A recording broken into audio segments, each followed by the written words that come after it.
Ahora, a modo de síntesis, a modo de resumen, ¿qué debo decir a modo de resumen? ¿Qué es lo importante? Que se empieza a plantear la cuestión de la naturaleza última de las cosas. Es decir, a mí me interesa de estos tres filósofos hasta ahora, de Tales de Mileto, de Anaximandro de Mileto y de Anaximenes de Mileto, ¿qué me interesa? Me interesa que se empezaron a preguntar cuál fue el principio de todo. Eso es lo que me interesa. Profe, ¿me interesan sus respuestas? No tanto. Lo que me interesa es cómo ellos se plantearon la pregunta. Eso es lo que debe interesarte a ti. ¿Qué más, profe? Sobre la materia, obviamente han supuesto que era eterna. En ningún momento me dicen que el agua tiene fin, que el aire tiene fin y que el apeiron tiene fin. Han supuesto, y es interesante eso, han supuesto que la materia era eterna, sin comienzo absoluto, y aquí tengo que hacer una anotación. Estos tres filósofos eran monistas. ¿Qué significa monistas? Que solo pensaban que había un principio. Monista. ¿Cuándo se le llama monista a un filósofo? Cuando solo piensa que hay un principio. ¿Qué más, profe? Entre comillas, podemos decir que eran materialistas, entre comillas. ¿Por qué? Porque hasta ese entonces, si un filósofo de esa época, siglo VI, siglo V, veía al hombre, solo veía la materia. Para él el hombre era solo materia. No había forma, hasta ese momento, de diferenciar lo que era materia y lo que era espíritu. Aún no se daba, no existía esta distinción de materia y espíritu. Todavía no se daba. Ojo, tengan en cuenta eso, ¿eh?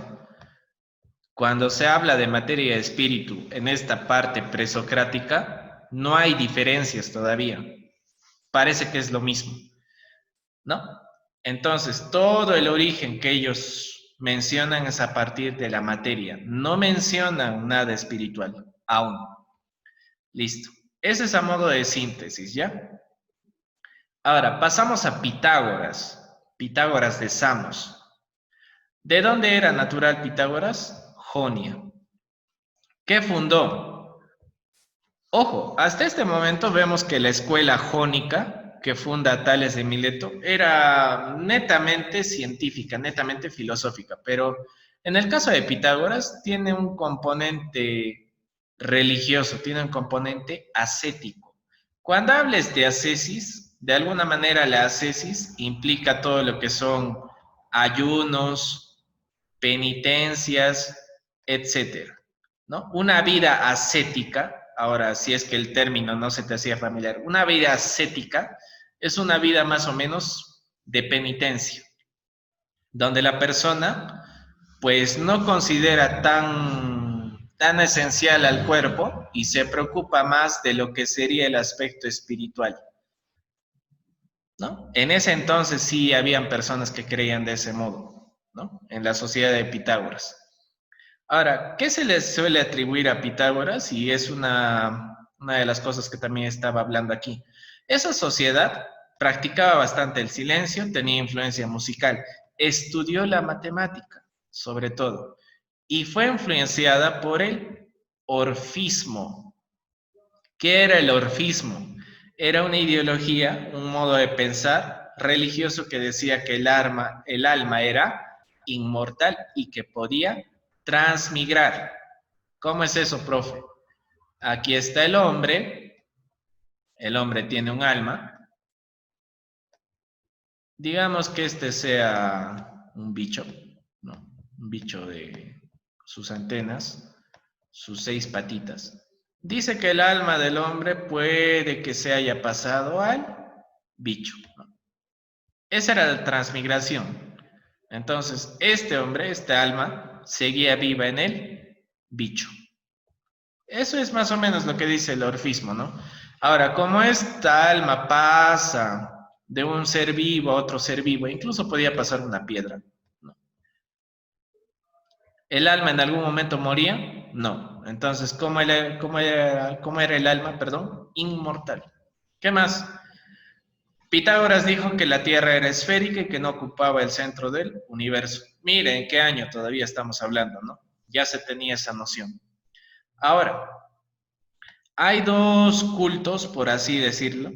Hay dos cultos que habían en la antigua Grecia. Un culto apolineo. ¿En qué consistía el culto apolineo? Era el culto a la forma, a lo limitado. Entonces, el culto apolineo era el culto, por así decirlo, determinado. Era el culto ordenado. En contraparte, había un culto que se le solía llamar el culto dionisaico, al dios Dionisio. Era el culto indeterminado, caótico, ¿no? En contraparte. ¿Qué más? A la doctrina de la transmigración de las almas también se le suele llamar metempsicosis. El alma pasa a otro cuerpo o objeto. Dice una anécdota que un día Pitágoras, ¿no? Seguramente en sus paseos, Pitágoras, vio que había una persona que estaba pateando a un perro y que de pronto, en vez de decirle, oye, no golpes al perro, eso es maltrato animal, no, ¿qué le dijo? Oye, deja de golpear a ese perro porque acabo de oír la voz de mi amigo en sus gemidos. Eso obviamente denota la manera en la que este señor pensaba. Como él pensaba que el alma que el alma podía pasar a los perros, a las piedras, era evidente, era obvio pensar que también el alma de uno de sus amigos podía haber estado en ese perro, ¿no? Por eso la anécdota. ¿Qué más? Para toda la escuela pitagórica, el alma era inmortal, obviamente por esta influencia del orfismo. ¿Qué más? Que requería purificarse. ¿Para qué? Para liberarse de la prisión del cuerpo. Para ellos el cuerpo era una prisión. Entonces, ¿qué era lo que importaba? El alma. ¿Importaba el cuerpo? No tanto. Más bien el cuerpo tenía que ser purificado, tenía que ser sometido a penitencias, etcétera, ¿no? A una ascesis. Ahora, consideraciones de Pitágoras. El arge, bueno, aquí debería estar desarrollo filosófico, ¿no? Olviden este título. Esta parte es del desarrollo filosófico. ¿Cuál era el arge para los pitagóricos? Los números. ¿Cuáles fueron las motivaciones para que los pitagóricos piensen que los números eran el arge de todo? Vieron, por ejemplo, que en las notas de la lira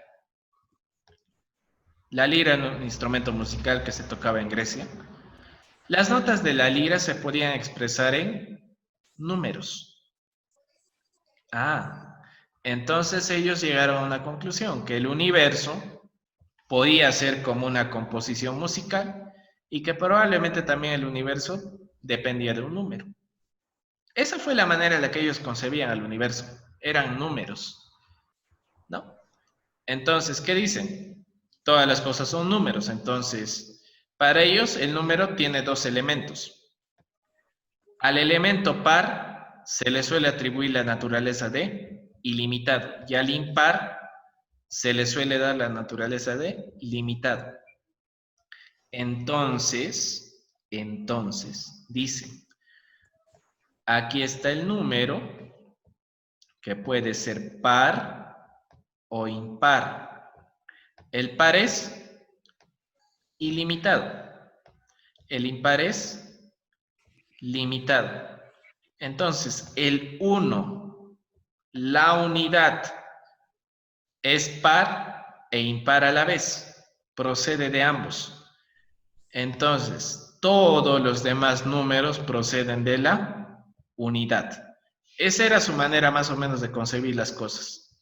Ahora, para ellos, el cosmos era limitado y lo que rodeaba al cosmos era ilimitado. ¿Qué cosa rodeaba el cosmos para ellos? El aire. Ojo, tengan en cuenta eso. Esa era su manera de hacer filosofía. De esa manera concebían el mundo, ¿no? Más o menos algo así. Si ellos veían el universo, obviamente veían números por doquier. ¿Qué más? Tenían algo que se llamaba la famosa tetractis. Tetractis. ¿Cómo es, profe? Era algo así. Ah, El 1, el 2, el 1, el 2, el 3, así. Dispuestos más o menos de una manera triangular, más o menos así. Entonces, para ellos el 1, la unidad, ¿con qué tenía que ver? Con la razón, era un punto. Para ellos el 2 era a modo de una línea, algo así, a modo de una línea. ¿Qué representaba el 2? Representaba obviamente la opinión. El 3 para ellos era la superficie y el 4 era el volumen. De esta manera lo representaban. Ahora, si ustedes suman, ¿no? ¿Cuánto es 1 más 2 más 3 más 4? 10. El 10 entonces era el número que tenía más importancia para los pitagóricos. Además de eso, hicieron algo interesante. Los famosos nomones. ¿En qué consistía? De repente no se va a entender tanto en la teoría. Decían, por ejemplo, si acá tengo 1, acá hay 1, si yo a ese 1 le agrego números impares, si yo al 1 le agrego números impares, ¿qué voy a obtener? Cuadrados. Si yo al 1 le agrego un número impar, ¿qué obtengo? Cuadrados. Si agrego 3, ¿qué obtengo? Cuadrados. Si agrego 5, ¿qué obtengo? Cuadrados. Y los cuadrados, ¿qué forma tienen? Una forma limitada. Siempre va a ser cuadrado. Por lo contrario, decían, si yo al 2 partiendo del 2 le añado números pares, o sea, le añado otro 2, ¿qué voy a obtener? Voy a obtener más bien una forma rectangular. Si le sigo agregando números pares, voy a obtener una forma rectangular. Entonces, esa forma rectangular para ellos, ¿cómo era? Ilimitada. Curioso, ¿no? El cuadrado entonces era limitado y el rectángulo era ilimitado. ¿Cuál era la figura, por así decirlo, divina, si se quiere decir el término? La pirámide, esa tetractis, ese triángulo, esa era su figura central. El número central para los pitagóricos, ¿cuál era? El 10. Ahora entramos a la parte, digamos, más compleja de nuestro estudio de hoy. Heráclito. ¿De dónde era? De Éfeso. Se le solía llamar el oscuro. El oscuro. ¿Por qué? Por su manera de hacer filosofía y porque era misántropo. Dice que se dio el cargo de Basileus. Basileus era un rango, ¿no?, político en Grecia. No quiso tener poder. Además, se le suele considerar misántropo. ¿Quién es un misántropo? Es una persona que suele ser melancólica, solitaria, apartada y que tiene cierto rechazo hacia el resto de personas. Ese es un misántropo. ¿Qué anécdotas, etcétera hay? Dice que posiblemente escribió 2 libros, ¿no? Aquí están los nombres. ¿Qué más? Las frases. ¿Qué frases se suelen atribuir a Heráclito? Todo fluye, es una de sus frases. Es imposible meterse 2 veces en el mismo río, pues son aguas distintas. Entonces, tú imagínate que estás a la orilla de un río. Para Heráclito era imposible que tú, digamos, a las 10 en punto, metas tu pie al río y que a las 10:05 vuelves a meter tu pie. Para él es imposible que sea el mismo río, que sean las mismas aguas donde estás metiendo tu pie. Según Platón, Heráclito dice que todo pasa y nada permanece. O sea, todo está en constante cambio. Aristóteles lo refuerza y dice, todo está en movimiento, nada está fijo. Ese conjunto de frases es el que se le suele atribuir a Heráclito. Y como te das cuenta, para él, para Heráclito, todo está en constante cambio, nada está fijo. Esa es la base central de su filosofía, el cambio. Ahora, ¿qué más, profe? ¿Cómo se desarrolló filosóficamente? Lo esencial de su filosofía es esta frase. La unidad en la diversidad, el uno en todo. Y aquí aparece un concepto que después nos va a servir. Mientras para Anaximandro la lucha de contrarios era injusta, para Heráclito la lucha de contrarios es esencial para la unidad. Él más bien dice, la lucha es la justicia. Todo nace y todo muere mediante la lucha. Y a esta manera de ver las cosas se le suele llamar dialéctica. Dialéctica. Entonces, profe, ¿con quién empieza una visión dialéctica del mundo? Con Heráclito. Después, ¿quién toma esta visión dialéctica? Muchos años después, el amigo Hegel. Con el tiempo después, Hegel va a tomar esa misma visión dialéctica. Listo, profe. Entonces, la unidad en la diversidad dice, todas las cosas son una misma cosa, pero a la vez son varias. Es una manera rara de ver el mundo, ¿no? ¿Qué más decía? Heráclito decía de sí mismo, lo que interesa de lo que yo digo no soy yo mismo, lo que me interesa que tú aprendas es mi palabra. Entonces, para Heráclito, ¿qué era lo importante? Su palabra. ¿Qué más decía? Sobre el uno. Para él el uno, ¿eh? Todo era el uno. Que el uno es múltiple, es uno y múltiple. Y lo podemos resumir en esta frase. El uno es sus diferencias y las diferencias son el uno. Si alguna diferencia cesa, el uno deja de existir. Ojo con esa frase. El uno es sus diferencias y las diferencias son el uno. Si alguna diferencia cesa, el uno entonces deja de existir. Ahora, Heráclito cae en una suerte de relativismo. ¿Por qué? Para él, en base a todo lo que estamos leyendo hace un rato, el bien y el mal son una misma cosa. Listo. ¿Qué más? Para él, ¿cuál era el arjé? ¿Cuál era el principio? El fuego. ¿Por qué, profe? ¿Por qué el fuego? Porque el fuego es a la vez falta y exceso. Tiene una frase, el mundo fue, es y será fuego eternamente viviente, que se enciende y se apaga según la medida. Entonces, si yo dibujo fuego, por ejemplo, si yo dibujo fuego, algo así, yo te hago la pregunta, si alguna vez has hecho una fogata, ¿el fuego se mantiene constante o siempre varía? Siempre está variando su forma. Ah, profe, está variando su forma. Entonces, genial. Si está variando la forma, entonces podemos decir que no es constante y concuerda bastante bien con lo que dice Heráclito del mundo. ¿Qué más, profe? Dice que para Heráclito habían dos vías. Había una vía descendente y había una vía ascendente. En este momento no es tan importante eso de las vías, ¿no?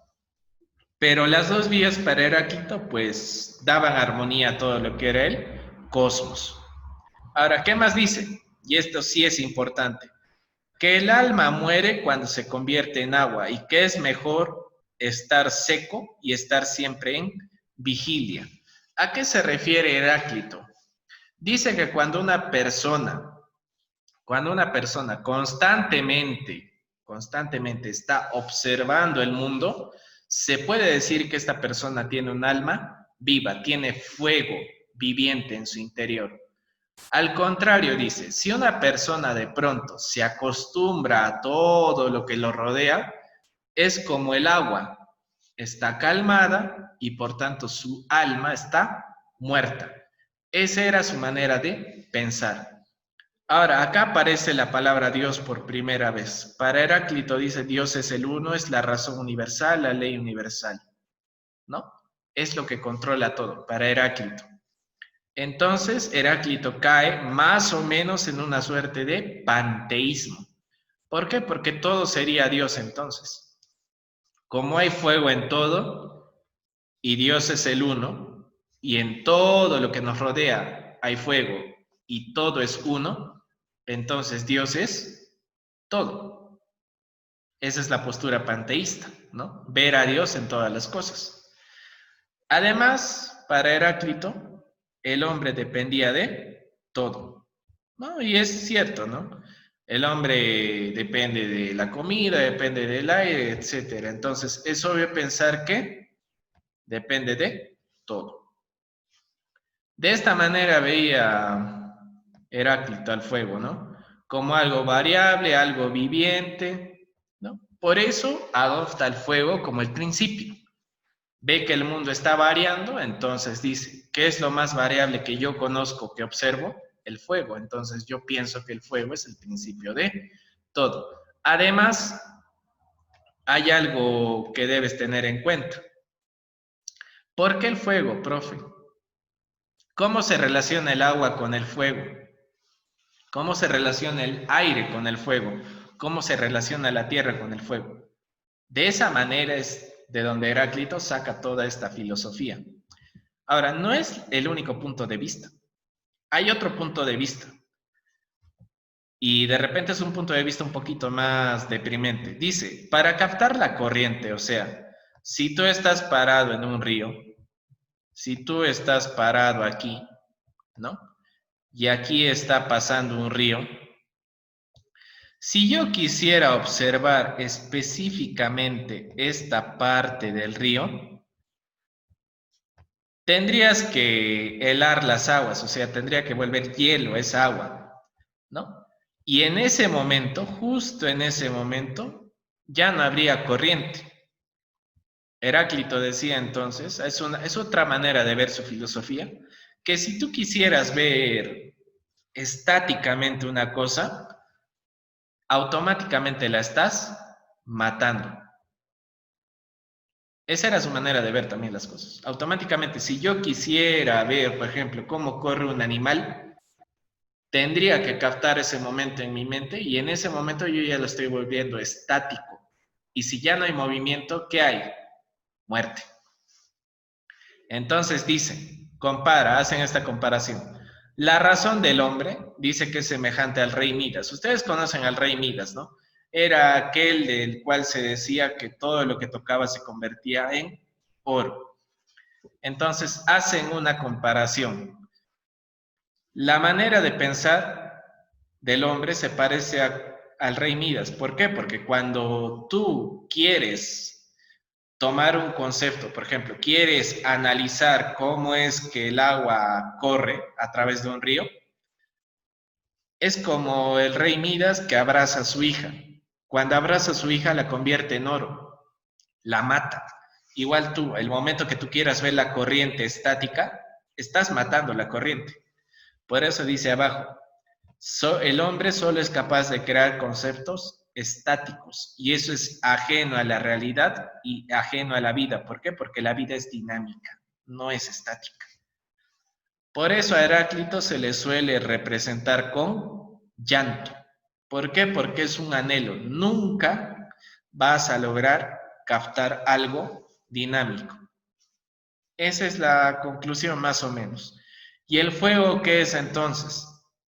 El fuego es destrucción, es la naturaleza cambiante de las cosas que va hacia dónde, hacia la nada, ¿no? Por eso a Heráclito se le suele representar de ese modo, ¿no? Llorando, porque está pensando en un ideal que nunca va a alcanzar, ¿no? El momento que empiece a pensar en la corriente deja de ser dinámica, se vuelve estática y por tanto muere. Ahora, contrario a lo que piensa Heráclito, aparece el amigo Parménides. ¿Qué funda Parménides? La famosa escuela eleática. Ahora, esto es importante. Se le considera el padre del idealismo. Idealismo. Es decir, ya no se piensa en la materia, se piensa ya también en algo espiritual. ¿Pero por qué? Porque Platón, que es el primer idealista, el primer filósofo idealista, adopta un dogma de Parménides y lo interpreta de manera idealista. Ahorita vamos a ver cuál fue ese dogma. Anécdotas. Dice que logró conversar con Sócrates cuando éste era joven, antes fue pitagórico, redactó leyes para su ciudad, escribió en verso, es decir, toda la filosofía de Parménides está escrita a modo de poesía. Él es el que inicia oficialmente la metafísica, aunque también lo consideran que Heráclito empieza la parte metafísica, e inicia la especulación lógica. Es decir, esta discusión sobre el ser y el no ser. ¿Qué es el ser? ¿Qué es el no ser? El ser es, el no ser no es. Toda esta discusión le empieza Parménides. ¿Cómo se desarrolla su filosofía? Para Parménides, el arge va a ser el ser. ¿Cómo es el ser? Según Parménides. Por eso te digo que es contrario a Heráclito. Es inmutable, es indestructible, es temporalmente infinito y espacialmente finito. Si te dicen que es espacialmente finito, entonces sigue siendo materia. Este es el famoso dogma del idealismo. ¿En qué consiste? En distinguir lo que es la razón y lo que es la sensación, lo que es la verdad y lo que es la apariencia. ¿Cómo es eso, profe? Aquí está el hombre. Si el hombre, por ejemplo, ve una piedra, tiene dos opciones. O confía en su razón o confía en sus sentidos. O confía en su razón o confía en sus sentidos. De aquí nace el famoso dogma del idealismo. Ahora, si tú te preguntas, entonces, profe, si me dices que Heráclito veía las cosas, veía el cambio y que todo fluía, ¿en quién estaba confiando? ¿En su razón o en los sentidos? Heráclito sobre todo confió en sus sentidos. Entonces, si decimos que Parménides era contrario a Heráclito, ¿en qué confiaba Parménides? En su razón. Entonces, fíjate, ya tenemos al dogma. Ahora, Parménides también era monista. ¿Qué hemos dicho que era un monista? El que solo piensa que hay un principio, no varios, un principio. Dice que solo la razón puede aprender la realidad. Dicha realidad es material. Estamos hablando de materialistas por ahora. Aquí viene la frase central de Parménides. Dice, si algo empieza a ser, o sea, si algo empieza a existir, hay dos opciones, o procede del ser o procede del no ser. Entonces, te dice Parménides, si viene del ser, entonces no tuvo inicio, porque se supone que si viene de algo que ya es, de algo que ya existe, esto ya existe, esto ya es, no tiene inicio. Ahora, si viene del no ser, o sea, si viene de algo que no existe, entonces no es nada. Y aquí nace la famosa frase, y de la nada, nada puede salir. Por tanto, todos los cambios son ilusiones. O sea, ¿cómo era su manera de pensar? Si algo existe, puede ser que este algo que existe haya venido de otro algo que ya existía o de algo que no existe. Me dejan esas dos opciones. Si ya existía, entonces no hay más que hacer, ya existía. Pero si no existe, entonces estoy hablando de la nada. Entonces, si de la nada nada sale, todos los cambios que yo veo no existen, son ilusión. Esa era la manera de pensar de Parménides. Para él el cambio es una ilusión, es engaño de lo que yo veo, de lo que yo siento. Por eso a Parménides se le suele decir que es racionalista. ¿En quién se fía más? En la razón. Entonces, hay otra frase de él, dice, lo mismo es poder ser pensado que poder ser. La nada, en cambio, no es pensada, no habla. Hablar de nada no es hablar, pensar en nada no es pensar. ¿Ves? ¿Te das cuenta? Niega toda posibilidad de cambio. Y uno de sus discípulos, el famoso Meliso, dice, contrario a su maestro, dice, si el ser es finito, justo lo que hemos dicho acá, si el ser es finito, fuera de él no hay nada. Si lo limita la nada, entonces no es finito, es infinito. ¿Cómo es eso? Si este es el ser, si me dicen que el ser es finito, o sea que tiene límites, que es finito, entonces se supone que fuera de él no hay nada. Y si fuera de él no hay nada, en realidad no es finito, se vuelve infinito. Curioso, ¿no? Parece una paradoja.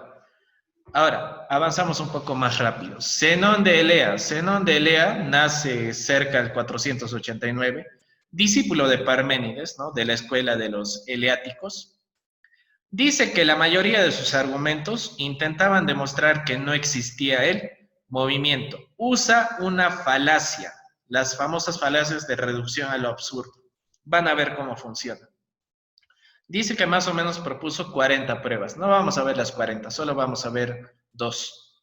¿En qué consisten los argumentos de Zenón de Elea? Dice, y lo vamos a ver con un video también. Dice, si la realidad posee unidades, entonces, ¿estas tienen o no tienen magnitud? ¿No?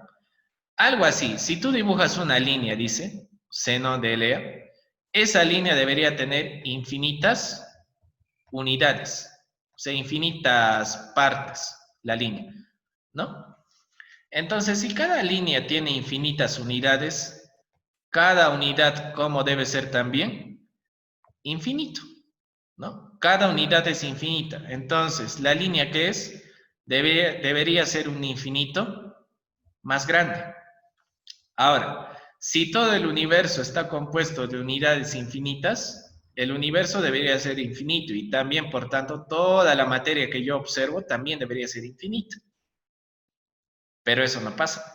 Por ejemplo, la piedra no es infinita.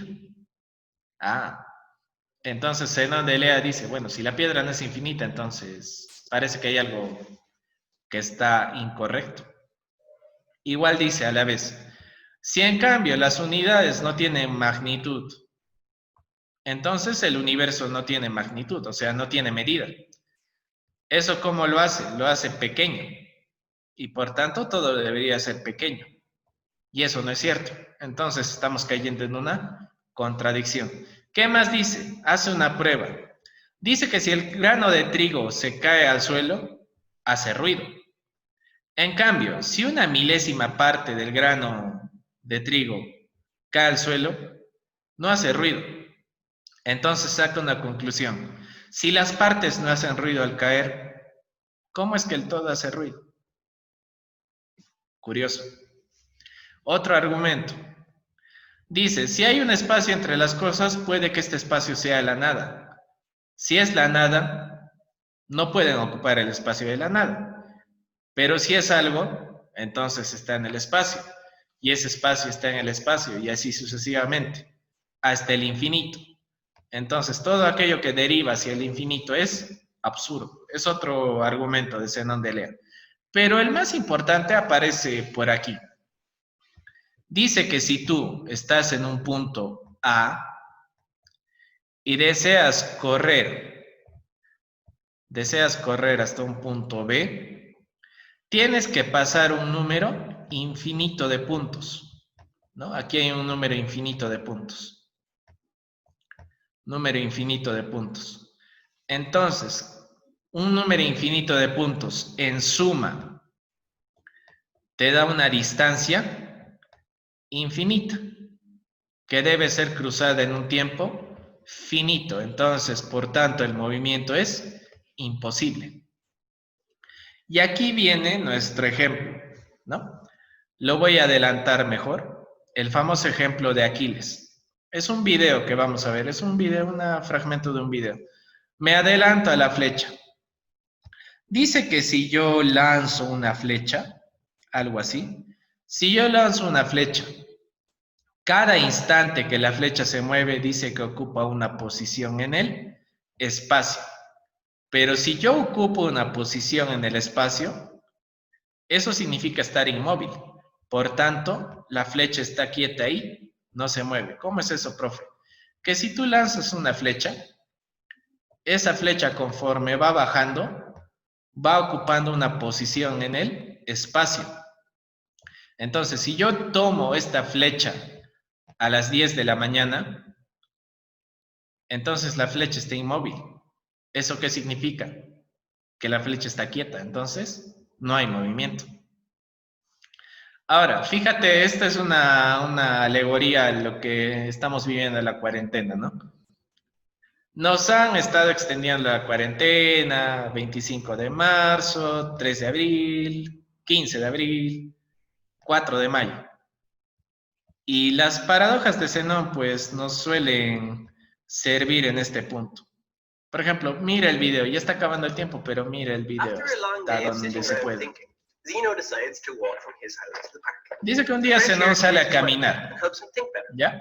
In order to get to the park, he first has to get halfway to the park. This portion of his journey takes some finite Tiene que cruzar toda esta Once he gets to porción. the halfway point, he needs to walk half the remaining distance. Again, this takes a finite amount of time. Once he gets there, he still needs to walk half the distance that's left, which takes another finite amount of time. This happens again. Date cuenta, cada vez que tiene que cruzar una distancia, se supone que tiene que cruzar la mitad. Ahora, para cruzar esa mitad, tiene que volver a cruzar la mitad de esa distancia. Y así sucesivamente, tiene que volver a cruzar la mitad de la mitad de la mitad de la distancia. Entonces sucede que hay hartas mitades, infinitas mitades.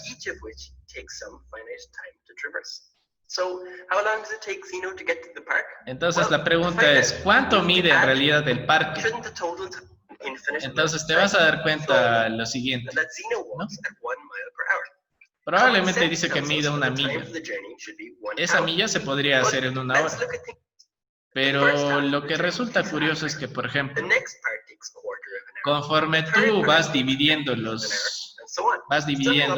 ese tiempo total en las distancias totales, te das cuenta que es infinito. Esa es la famosa paradoja de Zenón, ¿no?